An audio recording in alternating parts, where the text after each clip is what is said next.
Hey, shalom, shalom, shalom, everybody. How y'all doing? Welcome, welcome, welcome back to Reading with Shiloh. This is the next section, next edition of Reading with Shiloh. I'm Shiloh. What's up? Shalom, shalom, everybody. Welcome to another day. We here. I'm up. Hope you up.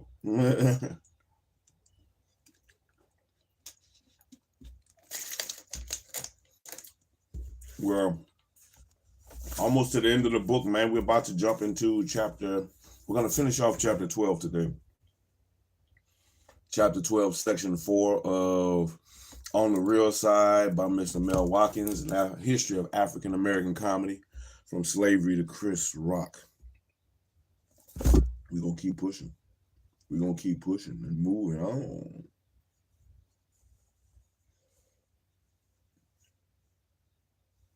No way. Come on in. When you come in, hey, like, comment, subscribe if you want. Say what's up. Say shalom, something. Say hey, hello. So I can know that you're in the chat. I can see that the chat working. And we can make some moves. All right, man. Hope everybody's had a good one. We're about 5 pages. 1, 2, 3, 4, 5, 6 pages. 6 pages or so. But almost time for another mark, man. We'll be at book 21. It's a pretty big book for me. Pretty big book for me. Ooh, I don't like it. But we're going to push through, man. I'm going to push through. Whether I like it or not, I'm going to push through. Oh, man. Chapter 12, The New Comics, Section 4 of On the Real Side by Mr. Mel Watkins. Now, quietly, a less sanitized and intellectually oriented, but equally aggressive form of black humor actually had begun surfacing at about the same time that Dick Gregory appeared at the Playboy Club.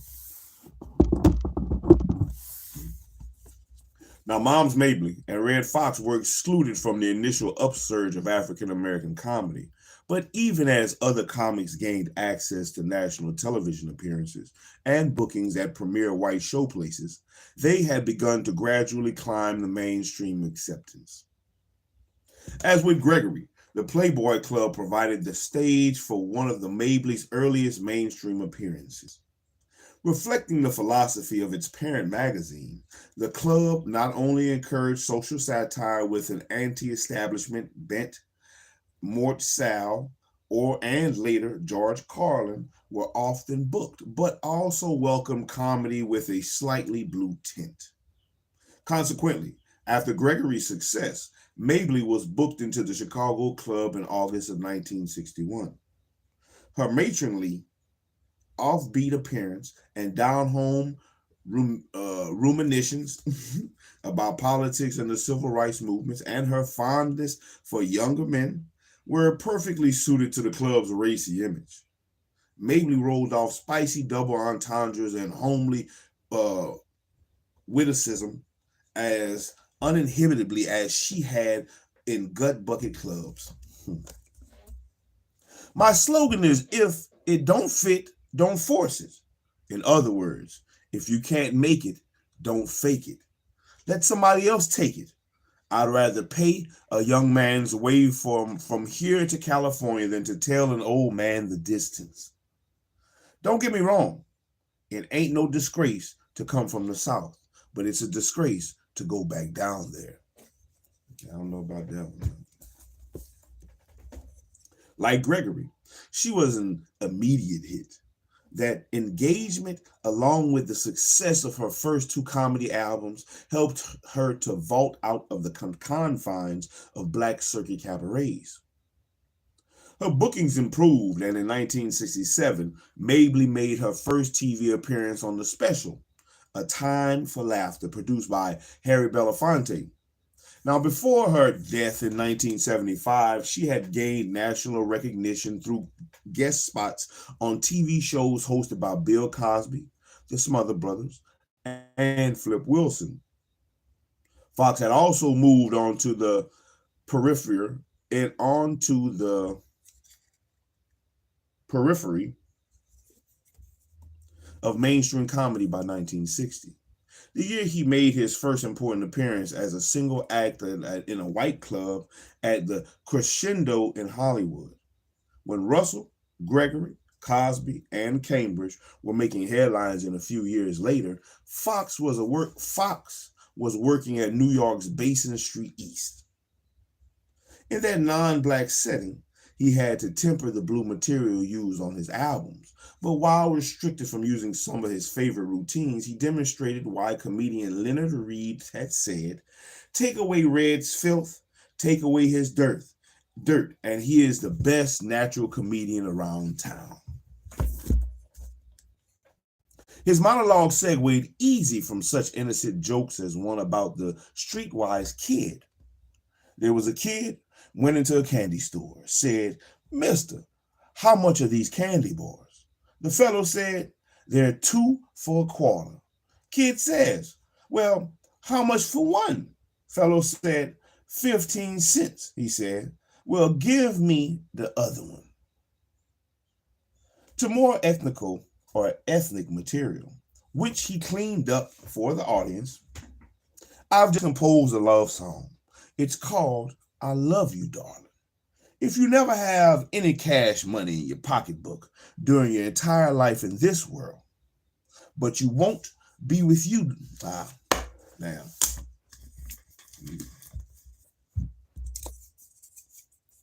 I love you, darling.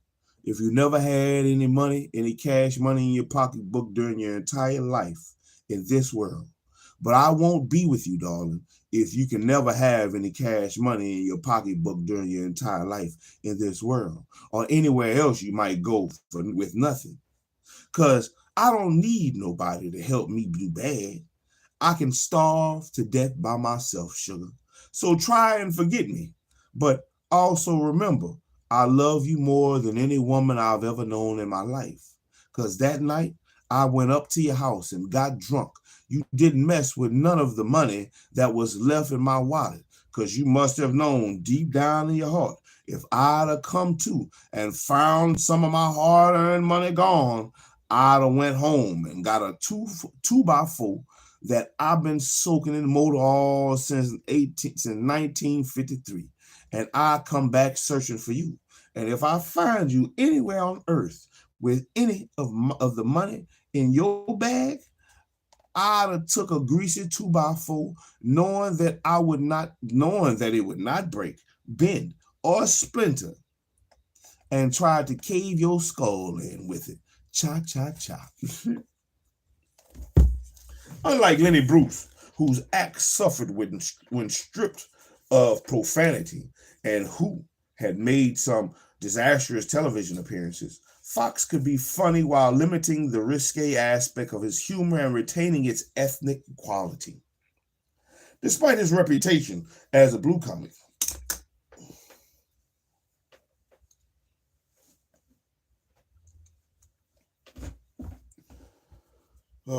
despite his reputation as a blue comic,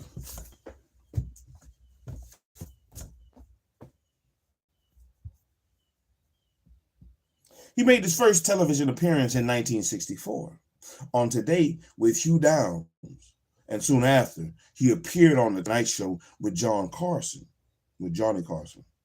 He was beginning to get the national exposure that he sought, but he still preferred nightclubs and Las Vegas bookings, where he could use explicit material. There was always the question, should Red Fox clean up his act? He wrote in his Encyclopedia of Black Humor, "I actually did it a couple of times. I started to believe all that crap about how it would keep me off the mass media, but I hated the thought that I was selling out." Although he made some concessions for his television appearances, for the most part, Fox stuck with X-rated routines during his 60s. It's human It's honest. He asserted during an interview, it's adult. I don't perform for youngsters. If you don't have an adult mind, get the hell out.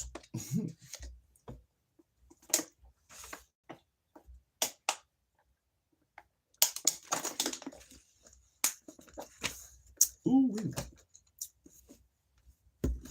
Considering Fox's proven ability to temper the scatological and sexual overtones of his comedy when necessary,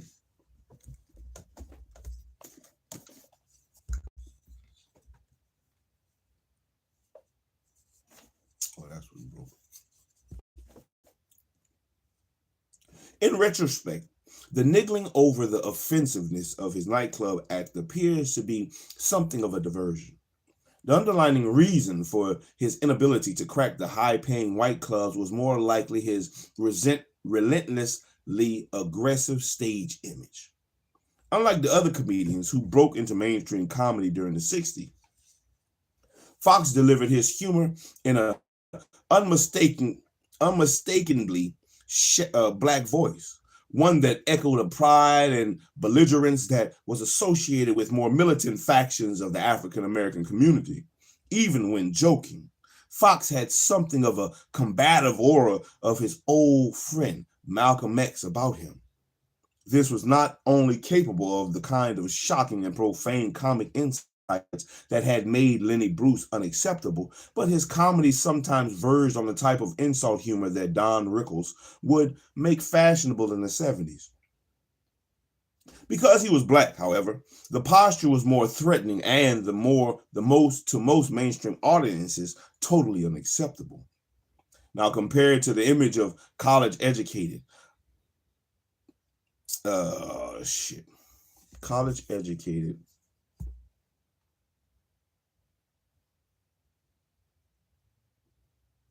assimilable blacks that Cosby, Cambridge, and Russell projected, Fox conjured up visions of insolence and independence more resonant of black folklore's black bad nigga.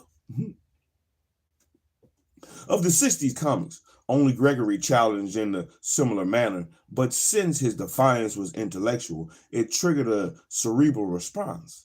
Now, Fox elicited a gut reaction. His sly expressions, swaggering demeanor, and rapid-fire gags and put-downs in many ways were separated only by a hairline from images of the fast-talking, pompous, razor-toting black man that mainstream America had traditionally feared. Moreover, he boldly accentuated his underlying attitude with a litany of jokes that often cut much deeper than the funny bones of his audiences. To those of you who applaud, I want you to know I appreciate it. To those of you who didn't, I hope your dog dies. White people, quit moving around the country like a bunch of damn gypsies. Wherever you are, you'll be there. They say Negroes carry knives. That's a lie. My brother has been carrying an ice pick for years. I don't have to be up here entertaining you. I could be in the alley with a blackjack waiting for one of you suckers. Not surprisingly, America was not ready in the mid-60s for this type of direct assault on the subconscious fears and lingering prejudices. Now, as Godfrey Cambridge noted, a comedian is in many ways a historian. He reflects the times and the mood of the country and the world. Now, Fox's unacceptability, as well as the embrace of comedians who projected a less truculent, let's see what that is. Truculent. Truculent.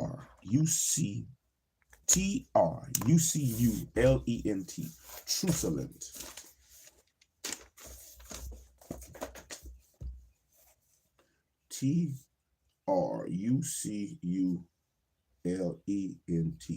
Truculent. First word of the day, truculent. Oh, man, I'm tired. Ooh, excuse me.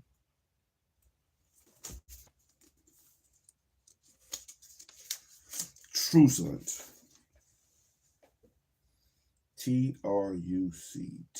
Truculent. Sharply self-assertive, defiant, aggressive, truculent.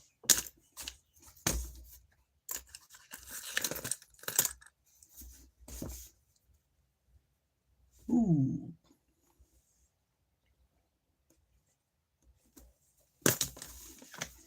I had been supposed to be writing these words down. I mean, I'm writing the words down, but I've been supposed to go back and write down the definition. I have not done that. Man. Less aggressive or less defiant, who projected a less truculent, more polite, middle-class demeanor, reflected more the limits of white tolerance for African-American belligerents than the individual talents of the comedians involved.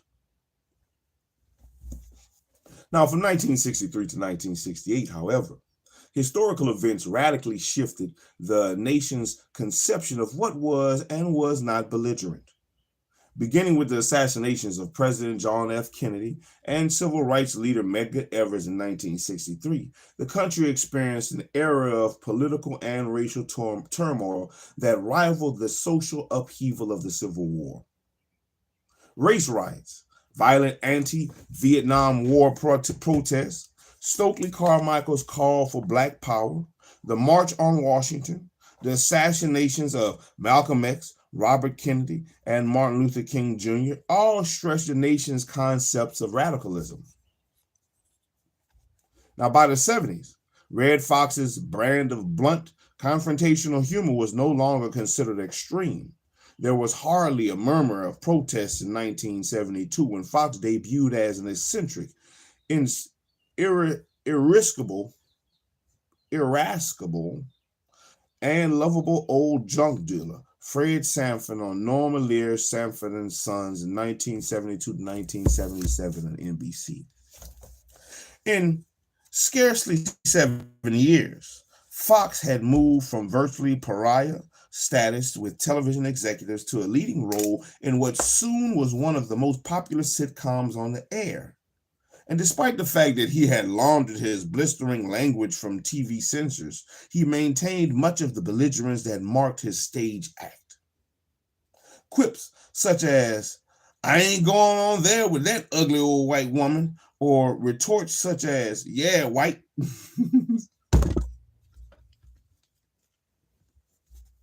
Yeah, white. My bad, in my mind, all I hear is Glorilla. Yeah, Glo. Yeah, white. Tell him, Fox. Yeah, white. Stomping in my head too. Yeah, white.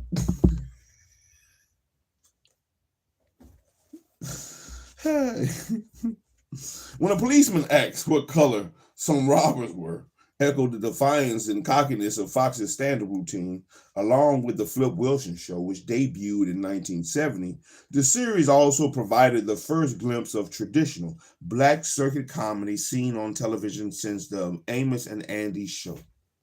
Although some scripts were inane and there were complaints from blacks about the lack of African American writers, the input of Fox, such regulars as the obstreperous LaWanda Page, who played Aunt Esther, such guests as Slappy White, and occasionally such black writers as Richard Pryor and Paul Mooney, guaranteed that the show consistently offered humor with a distinctive black voice. It quickly catapulted Fox into the national recognition. Now, critics of its lack of political relevance notwithstanding, Sanford and Son demonstrated that a black sitcom could be funny while most often avoiding degenerate stereotypes. Fox was not the first African-American comedian with a distinctly black style to attain national prominence. However, earlier, when still struggling himself, he had helped launch the career of a friend and fellow comic. Now, in 1965, during one of his earlier appearances on The Tonight Show, Johnny Carson had asked him who was the funniest comedian around. Fox replied, Fox's reply was Flip Wilson. Shortly after, Wilson appeared on The Carson Show and instantly became a favorite on The Tonight Show, as well as such others talk and variety shows as The Today Show, Rowan and Martin's Laugh-In, and the Ed Sullivan, Mike Douglas, and Merv Griffin shows. By the early 70s, he had become America's most popular comedian, Flip Wilson. I'm about to go check out some old Flip Wilson. Do any of you remember seeing Flip Wilson? Do any of you remember, that was, I think he was before, well, Flip Wilson was definitely before my time, but I remember the Tonight Show. I remember the Ed Sullivan Show. Or at least, I remember hearing about the shit.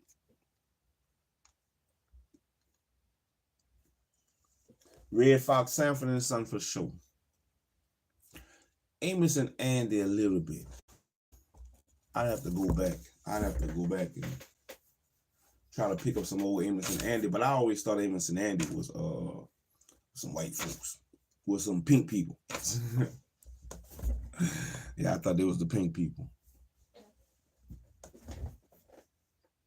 OPP, other pink people. Oh, you the mother pink people. The pink people. Pink people?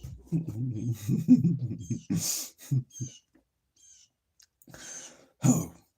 Now, Clero Phil Wilson grew up in Jersey City, and after dropping out of high school, joined the Air Force, where he dabbled in comedy. Shortly after being discharged in 1954, he determined that his future was on stage and began working in small clubs on the West Coast. Now, during the late 50s, the pink people,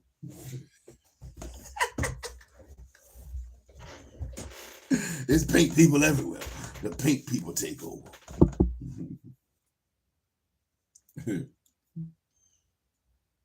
During the late 50s, he traveled across the country working black circuit joints, many like the East St. Louis club that LaWanda Page described as the kind of place where you ain't home by 9 o'clock at night, you can be declared legally dead. Everybody walked around with knives in there. You better had one, too, knife or gun or something.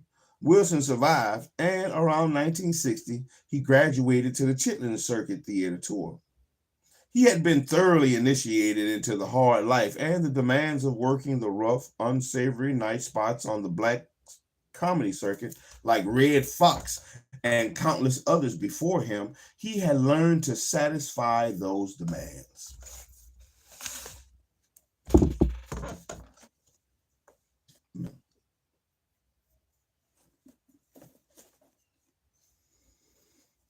I got a special feeling working before black audiences, he said during an interview in the late 70s.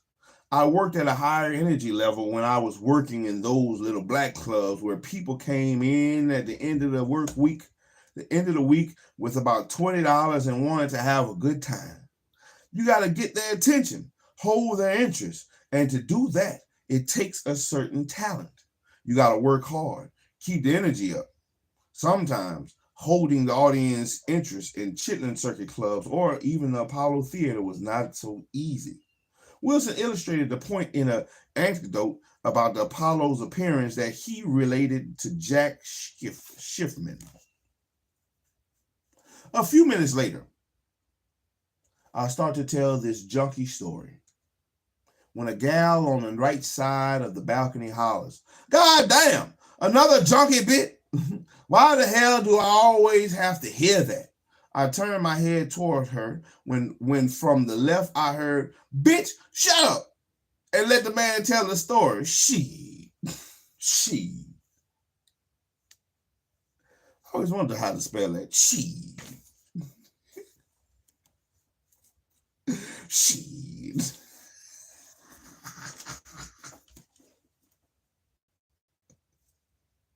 How come every time I come in this damn place, I gotta listen to that shit? Comes the lady's voice from the balcony, right? Bitch, now shut up.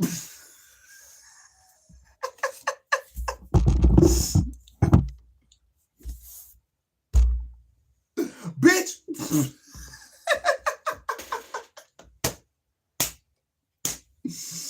Oh, that shit funny to me, yeah.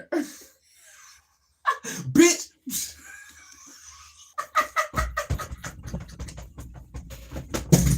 Oh, shit. Bitch, get out of here. Oh, man.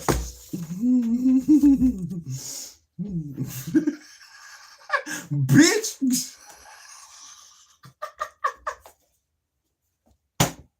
I can hear it.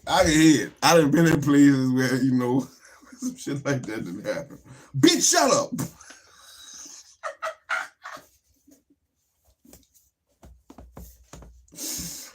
Oh, bitch, now shut up. Let the man talk. Comes from the left again. Well, I'm just standing there looking to the left, from left to right as all this is going on. Ain't had time to tell half of the story myself. Damn it all to hell, starts the gal on the right when the voice from the balcony left booms out once more. Bitch. Bitch, if you don't shut up.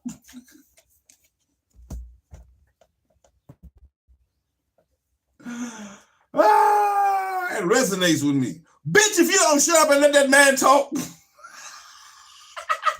I don't even have to read that. I don't have to read it. I know how he said it. Bitch, don't make me come down. Bitch, if you don't shut up and let that man talk.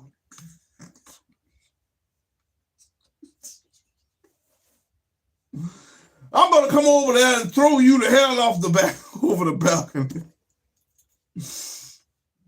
Wilson's overall approach to comedy was partially shaped by experiences in this type of uninhibited, boisterous atmosphere.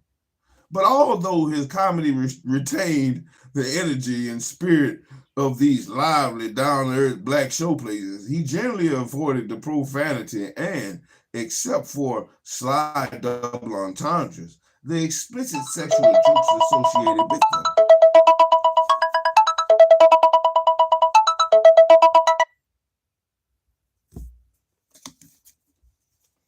My mama want to call, or not she want to call.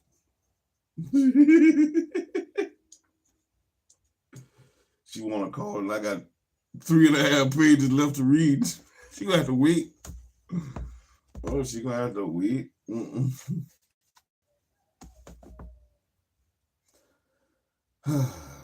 Shit. But although his comedy retained the energy and spirit of these lively, down-to-earth black showplaces, he generally avoided the profanity, and except for his sly double entendres, the explicit sexual jokes associated with them. Therefore, unlike many of the black circuit comics who stepped into the national limelight before him, bitch, you better let that nigga... Bitch, if you don't shut up...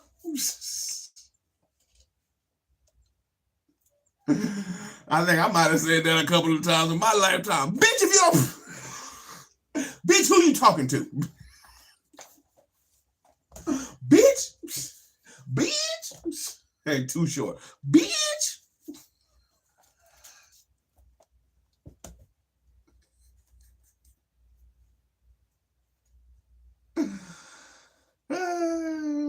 Shit.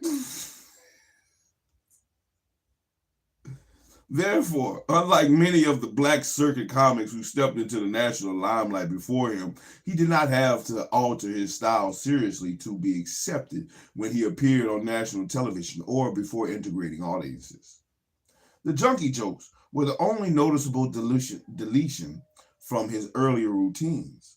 Although his comedy was steeped in language and attitudes molded by his own background and experiences common to the all black crowds he had played to for years, he could present it in particularly undiluted fashion to any audience.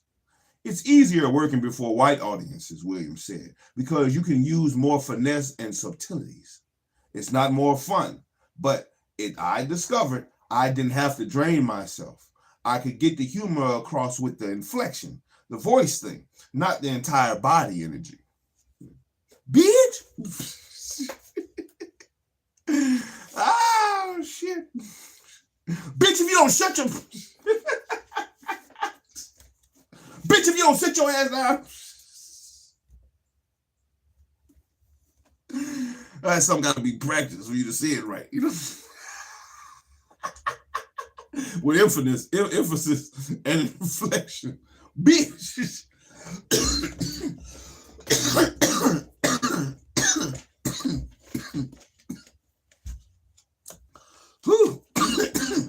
That bitch got stuck in my throat. Bitch. Okay. Yes. Man. In addition, his easier access in the late 60s was facilitated by the older comedians who had struggled to break down barriers. Rogers, White, Russell, Gregory, Fox, and Mabley had made tremendous inroads. Now, Cosby and Cambridge had demonstrated that comedy could be essentially colorless. The public was quite simply beginning to become accustomed to black comics. Still, Wilson's enthusiastic celebration of the black style was unique when he emerged. In one sense, it was a throwback to the old ethnic comedy of the Negro stage clown, but Wilson managed to present it in a new, more dignified and assertive style. Bitch, like, oh Lord. Giving it universal appeal. Now, timing. An unself-conscious affection for African-American mannerisms and culture, and a meticulous, studious approach to comedy and captivating personality were all in part responsible for his success. Foremost was his personality, infectious, is how Jack Schiffman described his boyish charm, and the Time magazine cover story asserted that he puts his material over gently through sheer likability. Richard Pryor once told him that, "You're the only performer that I've ever seen who goes on the stage and the audience hopes that you like them." Wilson's beguiling style helped him establish an immediate rapport with his audience and prepared them for his sudden shifts from light, whimsical material to more satirical pieces. Glowing with an ingenious smile, he sometimes announced, "Generally, when a comic's getting underway, they begin with their best stories. Then, once they've gained the audience's confidence, they drop the bomb, the bad story. I feel the audience knows every comic has bad stories. So why sneak them in on you? It's no new policy to do more of my worst story first. Let the audience relax. It's a rotten story." Then he might relate one of his many shaggy dog tales, such as the story of Roman Herman, who, after finding a unique berry, becomes the toast of the ancient Rome. He becomes a wealthy man, marries, and gives his berry to his new wife. Then, two guys with spears show up to Herman's door and ask, "You the guy with the berry? You that berry man?"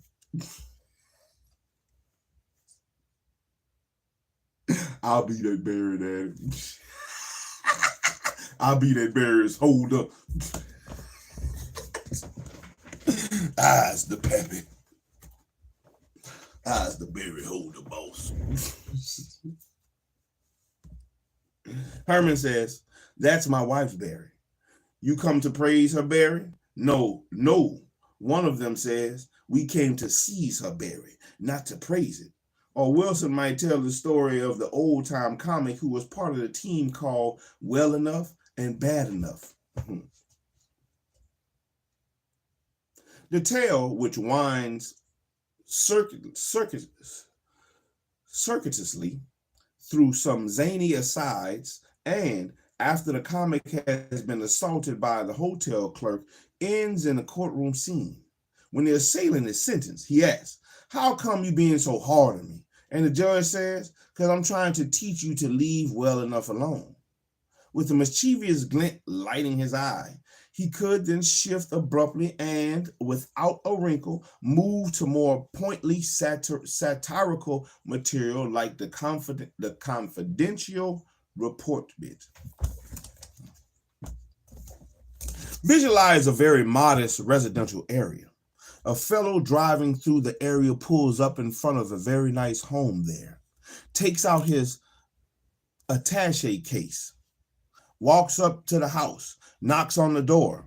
A man answers the door. Fellow says, "Good afternoon, sir. I'm conducting a confidential survey. I'd like to inquire as to whether your wife would object to her daughter's marrying a Negro." Fellow says, "I don't know. She's upstairs. Just a minute. I'll ask her." "Hey, Ethel, would you mind if our daughter married a Negro?" Ethel's reply in a high-pitched voice of Geraldine is, "She can marry anybody she wants." Or his brilliant cowboys and colored people routine, which begins, "The Indians aren't ready yet, but do you want to build a $50,000 home and have some guy build a wigwam next to it? I'm not against Indians. Now, I'm not against Indians now. I don't want anyone to leave here feeling I'm against Indians. There have been Indians I've admired, guys I've looked up to, fellows who, in my mind, didn't let the fact that they were Indians hold them back. They were aggressive. They went out and asserted that aggressiveness and made a name for themselves. Guys like Tonto, Lil Beaver, those guys. Lil Beaver. Wilson's diligent approach to comedy was reflected in the Cowboys and Colored People bit and his famous Christopher Columbus routine. Chris gonna find Ray Charles. Chris is gonna find Ray Charles.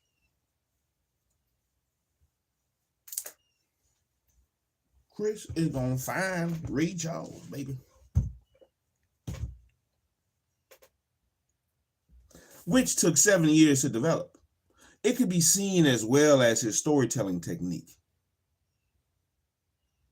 His use of casual observations and clever asides to embellish the story. Anything can be funny, he once said.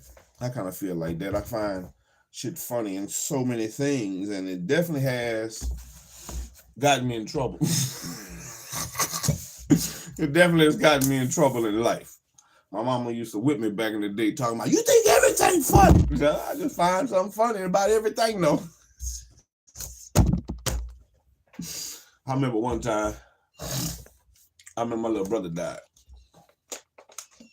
When my little brother died, it was a heartbreaking moment, for a lot of people. It was a big thing when my little brother died. He was just a baby, and I don't think, at the time I'm young, and I'm not gonna say I have a real experience with death for real, but things that died. I know I didn't see things died. I must have been about 7, 8, something like that. My little brother died 7, 8, and we was at my grandmother's house, and when we got the news that my little brother was dead, everybody was bawling. They was up in that thing crying and hollering. You know how it be back in the day, how people be like, take me with him. Why him? Not him. Anybody but him type stuff. A lot of that shit was going on.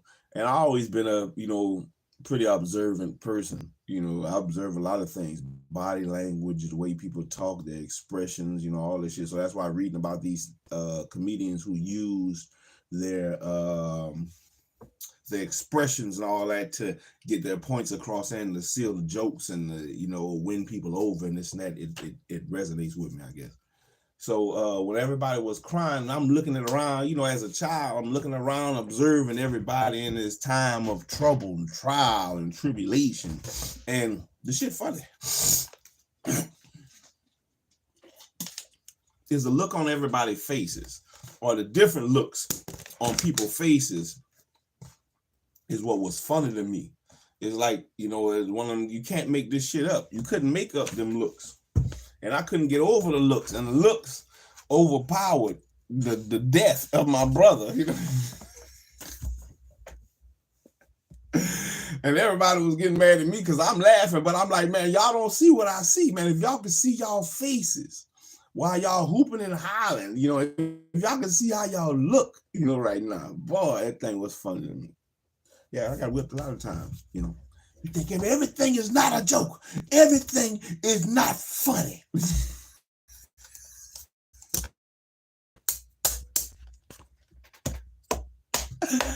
I'm not saying it is, but you know, I can find funny shit in a lot of shit. Simple shit. Anyway.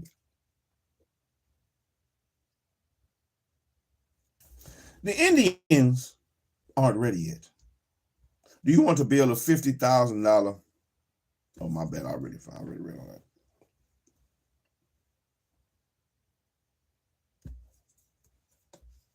Anything can be funny, he once said. When I looked at something, I see it 6 and 7 different ways. Oh, shit, yeah. I feel you.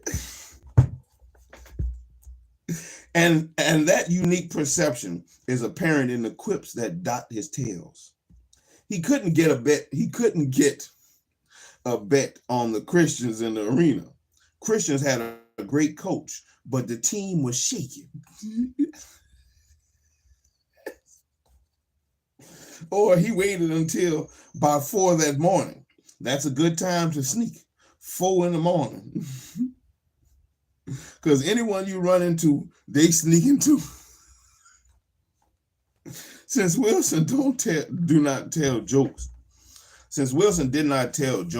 or depend on the stream of one-liners like most comics, this anecdotal flair was an essential part of his comedy.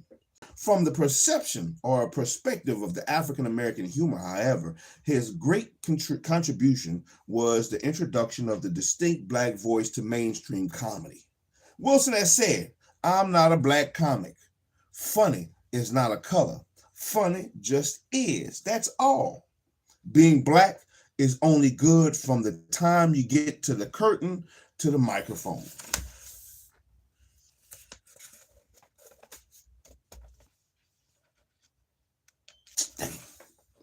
Thought I was good. Thought I had only 1 page. Journalists echoed, but we got 2. Journalists echoed that view when they claimed his humor was without a shred of racial rancor. But Wilson also said, "Being black, my culture is what I know best. I was just expressing that. It's real. It's what we all know. I'm bringing different facts or facets of black culture to the act, trying to expand consciousness. I was telling an American story, and I think people understood it." In addition, Wilson admits that the turning point in his career came after a white friend had given him some blunt advice. He said, "Look, I think you've got a lot to express, but you're inhibiting yourself. Well, because you're a nigga. But I want you to understand why I said that. I think black people are too self-conscious about having been slaves. All people have been slaves, and nobody has come back faster than black people. Nobody has the warmth and inner spiritual beauty that black people have." He said, "Now I'm a Jew, and we were in ghettos, and we had to find a way to free ourselves. The point is, it's over." He said, "Damn, what anybody thinks of you. Say what you have to say and help open up somebody else's eyes. You can do it. And don't think 1 minute about being black. I'm amazed at black people, yet they spend all their time feeling sorry for themselves. Right then, I realized something. So I said, yeah, that's when I realized how interesting being black is. I said to myself, okay, they waiting to see a nigga who's afraid or shy. No way. Niggas is fun. Niggas is good. We came back and said, hey, I ain't mad. Screw it. Look at that Indian. He can never come back. I decided to enjoy myself, to be myself. What I tried to express is real. It's what I know. It's not tricking anybody. This is the way we are as people. We have desires, the urge to conquer, to hunt, to survive. That's what I do on stage now. I hunt hearts. According to Wilson, that revelation helped turn his career around and allowed him to reflect on an uninhibited celebration of Black life in his humor. Now, ultimately, that unself-conscious approach which echoes Zora Neale Hurston's observation that the average Negro glories in his ways, most distinguished Wilson's comedy. His frank reflections of typical Black attitudes and flamboyant use of the timbre and resonance of Black street language gave his routine a distinctly Black voice that, until Red Fox, Moms Mabley, and Richard Pryor gained national recognition, was unique among the crossover Black comedians of the 50s and 60s. That quality was most obviously seen as in Wilson's tact of imposing an African-American perspective on historical events and in the characters he created. The humor and subtle satire in his Christopher Columbus and David and Goliath routines, for instance, stem from viewing past events with a double-edged irony of the African-American. Now, Queen Isabel Johnson's excitement over the prospect of Chris's finding Ray Charles and the reaction of the fine little West Indian girl who greets the ship at the shore, we don't want to be discovered. You can't discover nobody if they don't want to be discovered. You better discover your ass away from here. Not only celebrated Black culture, but also pointed out the conceited absurdity of claiming to discover a country that is already occupied. I discovered empire. Yesterday is like no empire I ever seen. The first empire ever in that area. I discovered it. It was his humorous character, however, that Wilson most assertively advanced a Black comic voice. The Reverend Leroy, the Playboy Freddie Johnson, and especially Geraldine, the impressible Black woman, provided humorous but basically positive caricatures of authentic African-American types whom white humorists had usually grotesque, distorted, and Black stage comics had usually grotesquely distorted, and Black stage comics had until that then rendered self-consciously and tentatively in integrated settings. Hoo-wee. Almost there, man. Almost there. We're almost there. Now, Wilson's enthusiasm and unflinching affection of for his character allowed most audiences to transcend the association established by similar but far more derogatory caricatures in the past. His infectious spirit and bold interpretation helped legitimize the public presentation of humorous material that previously had been an embarrassment to many Blacks. Its source was near to the core of genuine African-American humor, since it was based on those inter-community interactions in which jibbing, jesting, and verbal play are enjoyed without regard to outside judgments or evaluations. There were criticisms, of course, particularly when Wilson became in 1970 the first black comedian successfully to host a weekly television variety show. I might have to check the Flip Wilson. I wonder if that's that skinny little dark dude, man. I wonder if it's a skinny little dark skinned dude with an afro. I wonder if I have to go back and check out and see what Flip Wilson looked like.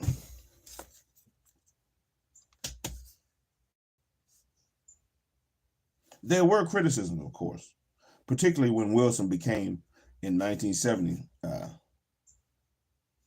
the first black comedian successfully to host a weekly. Yeah. Oh, my bad. I already read it. Wilson's Reverend Leroy and his church of What's Happening Now was a source of irritation for the black clergy. And Geraldine, with her popular catchphrases, "The devil made me do it," "Watch out, honey," "Don't touch me," and "What you see is what you get," was attacked as a throwback to Sapphire of Amos and Andy's infamy. Naturally, Wilson did not agree with the criticism. Referring to the television show, he said they didn't need a black man to try and be white. As a narrative voice in his routines, he maintained that he reflected the image of a serious black man. It was the characters who joked and were funny, and most people knew they were just characters.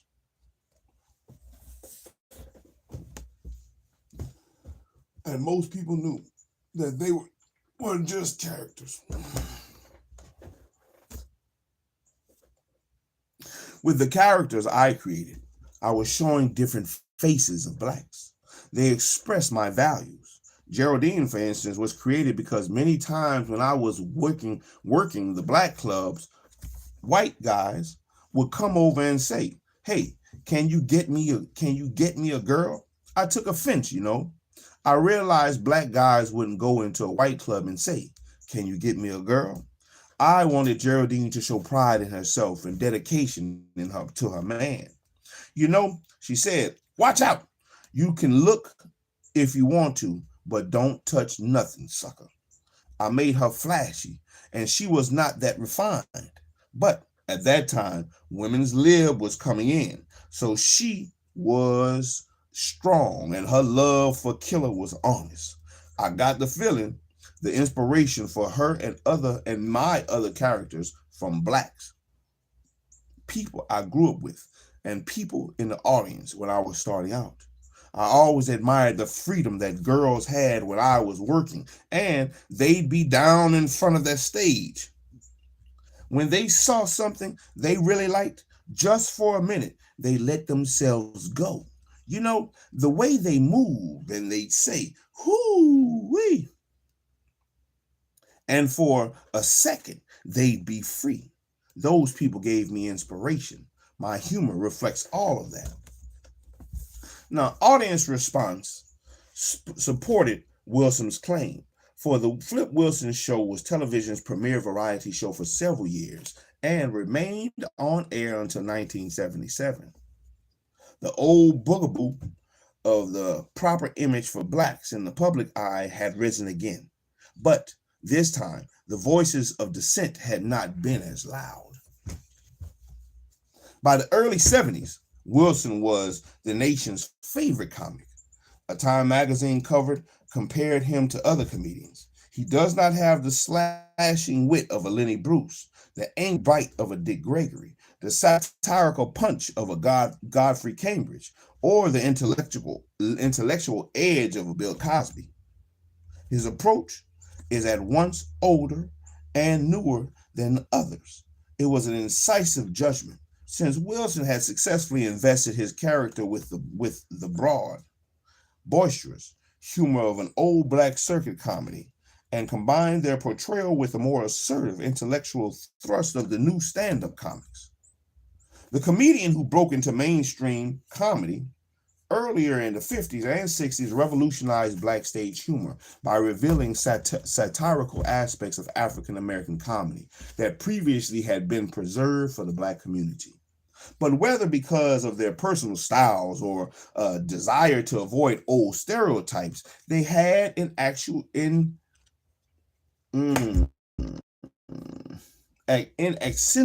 that satirical event, muted or eliminated the distinct style of the street humor from which most of them drew. They candidly revealed the acerbic bite and discontent that was veiled or indirectly expressed in most black humor, but suppressed the exuberance and joy that was equally essential to it. Now, Flip Wilson maintained some of the satire, and through his rambunctious characters and ebullient style, reinserted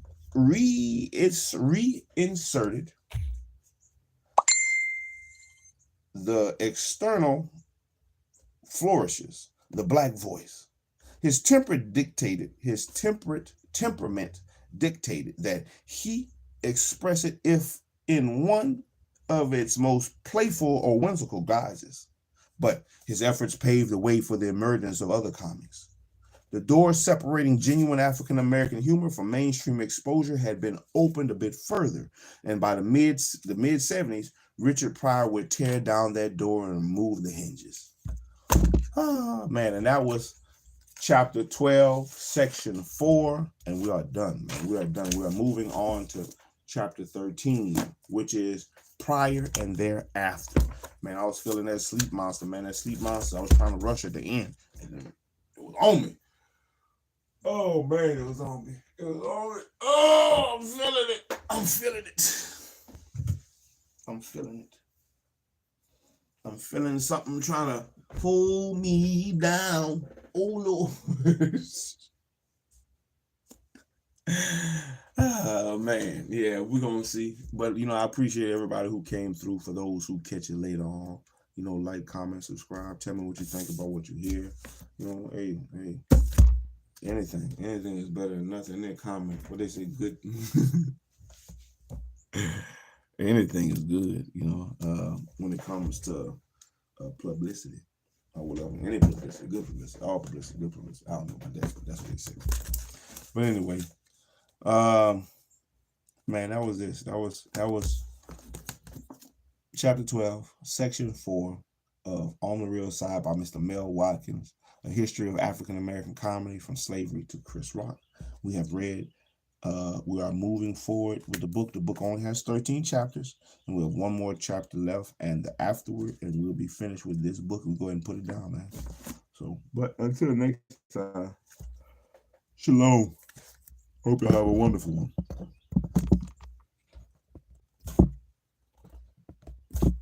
Get off my sleep monster.